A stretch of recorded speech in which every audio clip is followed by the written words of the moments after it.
Hello and welcome to the Tech Learners. In today's lesson, we will talk about extrema of functions of several variables. That means maxima and minima of functions of several variables. So now let us see. Let us consider that there is a function f in two variables x and y. Now, what we mean by maxima and minima, what we mean by extrema of the functions. So let us consider that this function f of x and y is represented by this three-dimensional system, where this axis is represented by an x-axis and this is represented by the y-axis, and this axis is representing our function of x comma y. And let us say that there is a curve. We can have a oval and oval. So this is a curve. Now, what will be the maxima point and maxima value of this curve? So, if we see that there are many points on the curve, let us consider this point. And if we say that at this point, the value of the function, let's say this is f1. So let's say at P1, the value of the function is f1. So do we have any other point on which the function's value is higher than this f1? Yes, we have many more points. For example, let's say this P2. So at this point P2, the function's value is obviously higher than the f1. So we need to find a point at which the function's value is maximum. So if we see that this point, maybe we can consider here, let's call this as point P, and at P we have, let's say, f3. So we can see that f3 is the highest value of the function, or which is the maximum value of the function. In this curve there is no other point at which the function's value is higher than this f3. So this is the maxima point. Similarly, we need to find out a point at which function's value is minimum. So let us say if we consider this point P2, at P2 the function's value is f2, but we also have another point, let's say P1, where function's value is f1, which is lower than the f2. So we need to find out a point. Let's say, let's consider this point Q. So we can see that it is possible that function's value at Q, let's say if it is f4, so we can see that there is no other point at which function's value is lower than this f4. So at Q, function's value f4 is supposed to be the minimum value, and hence point Q will be termed as minima point. And similarly, at this P, we can see that the function's value f3 is maximum. So this point P will be called as maxima point. So now let us understand that how we can find out the extrema of a function, maxima and minima. Before solving the example, let us discuss the working rule of maxima and minima. So now let's see working rule of maxima and minima. Okay, so let's start with step number 1. And let us consider that there is a function f in x and y. This is in several variables, in two variables x and y. In step 1, we need to find out p, which is the partial derivative with respect to x. Then we find out q, which is again partial derivative of function f with respect to y. We need to find out r, which is the second partial derivative with respect to x. Then we need to find out s, which is again second partial derivative, but first time with respect to x and the second time with respect to y. And we need to find out t, which is again second partial derivative, but this time with respect to y only in both times. So in step number 1, we found out p, which is del f upon del x, q del f upon del y, r del 2f upon del x square, s del 2f upon del x del y and t del 2f upon del y square. Now let's see what is the step number 2. So in step number 2, we keep this p and q equal to 0 and frame two equations, and from those two equations we find out the values of x and y. So we'll keep del f upon del x is equal to 0. Let's consider this equation number 1. And we'll also keep del f upon del y is equal to 0. And let's consider this equation number 2. These are the primary conditions for holding maxima and minima point in a function. And using these two equations, so let me write, using equation number 1 and 2, we find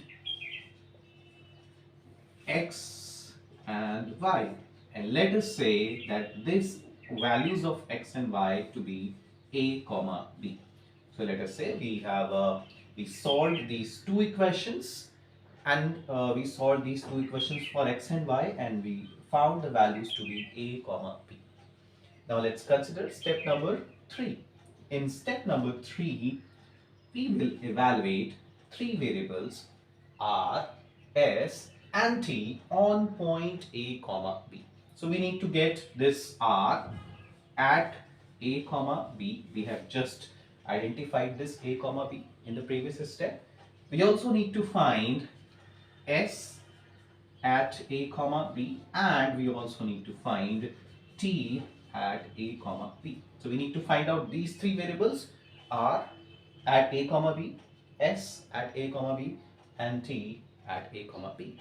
And then in the next step, in step number 4, we need to find out rt minus s square. So we need to evaluate this rt minus s square.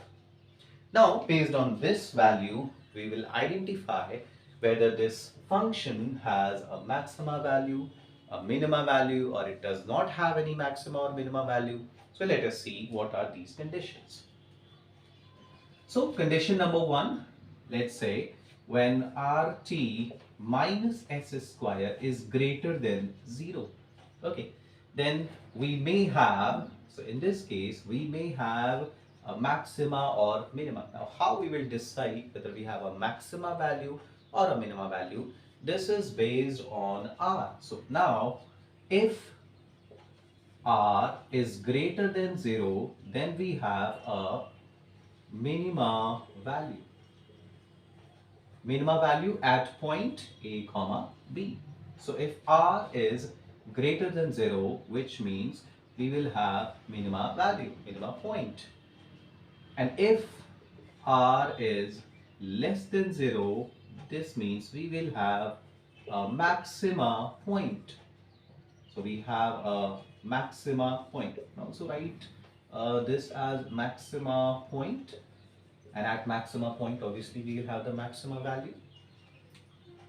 In the case number 2, let's say if this rt minus s square is lesser than 0, then we have neither a maxima nor a minimum.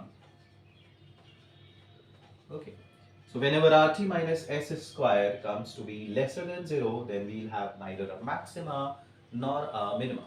And condition number 3, when this rt minus s square is equal to 0, then we say that the case is doubtful and we require some further investigation. So we will not talking about further investigation in this video. We will talk it in some future video.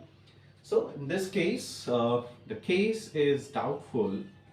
The case is doubtful, and further investigation is required. Further investigation is required. And once we identify, let's say that rt minus s square is greater than 0, which means we will either have a minima or we'll have a maxima point, then we have to find out the value, the minima or maxima value of the function. Let's say In our case, rt minus s square is greater than 0. And then we find that r is also greater than 0, which means we'll have a minima point. What will be that minima point? This a comma b, which we are working. And then we find out the function's value at a comma b. And this will be the minima value. Okay. If this is a minima point a comma b, then this will be a minima value. So we can find out the minima or maxima value of the function just by uh, substituting x and y with the point a and b. Now let us understand this with the help of an example. So this is the example. Discuss maxima and minima of a given function x square plus y square plus 6x plus 12. The question could have been in the form that discuss extremas of x square plus y square plus 6x plus 12. So let us solve these questions. We have been given that f of x comma y, as we can see this function is in two variables in x and y. So here it is given that f of x comma y is x square plus y square plus 6x plus 12. And I'll start with the step number 1. In step number 1, we had to find out P, Q, R, S and T. So what is P? P is del f upon del x, which means partial derivative of the function with respect to x. So if we partially derivate, this x square will become 2x, y square will be a constant, so it will be a 0. So this is plus 0, plus 6x will give us 6 and 12 will be a 0. So finally, this is 2x plus 6. Now, the q, it's del f upon del y, which is partial derivative of function x with respect to y. So in this case, this will be 2y. That's it. First, this will be a constant. Y square will be 2y. This is again a constant, and this is again a constant. So this is 2y only. Then we need to find out r. So r is del 2f upon del x square, which is a second time partial derivative with respect to x. So we are already having del f upon del x. So we will be using this. We will differentiate it partially with respect to x once again. So once again, if we differentiate this partially with respect to x, this 2x will become 2 and 6 being a constant will be a 0. Next is s. So this s is del 2f upon del x del y. So again, we will be taking help of this del f upon del x, and now we will differentiate this with respect to y to obtain del 2f upon del x del y. So as we can see, there is no y variable here. So this will become 0. Okay. Next is t. So we need to find out t. T is del 2f upon del y square. So we are already having this del f upon del y, which is 2y. So we will partially differentiate this again with respect to y. So now 2y, and once we differentiate this, this will be 2 only. So this is P, Q, R, S and T. Now step number 2, we need to keep P and Q equal to 0 and obtain the values of X and Y. So let's go to the step number 2. Here we will be, let me write step number 2 here. So here we'll be taking del F upon del X is equal to 0, which means 2x plus 6 is equal to 0. This is equation number 1. And then del f upon del y equal to 0. So del f upon del y, which is 2y here. So this is 2y is equal to 0. This is equation number 2.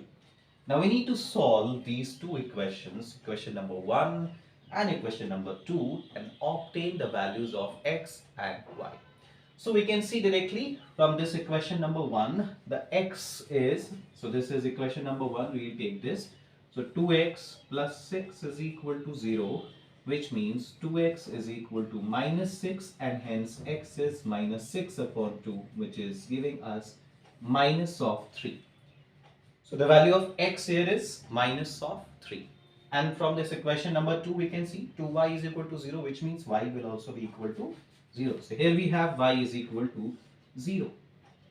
So we can see we have got the values of x and y, and these values, let's consider these values as a comma b. So now these values are -3 comma 0. So this is step number 2. Now step number 3, we have to find out r, s and t at point -3 comma 0, which means in this equation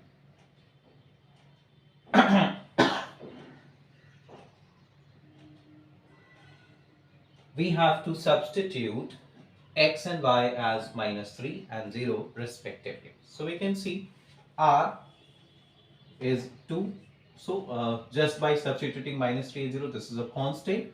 So r at -3 comma 0 will remain 2. Then it's s we can see it's 0, so we don't need to substitute anything. So at point 3 comma 0, -3 comma 0, this will remain 0. T, so again t is also a constant, so t at the point -3 comma 0 will again remain same, that is 2. So this is your step number 3. Now we need to evaluate rt minus s square.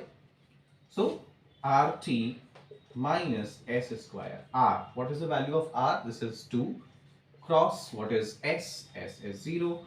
Minus t square, so t is 2. So this is square.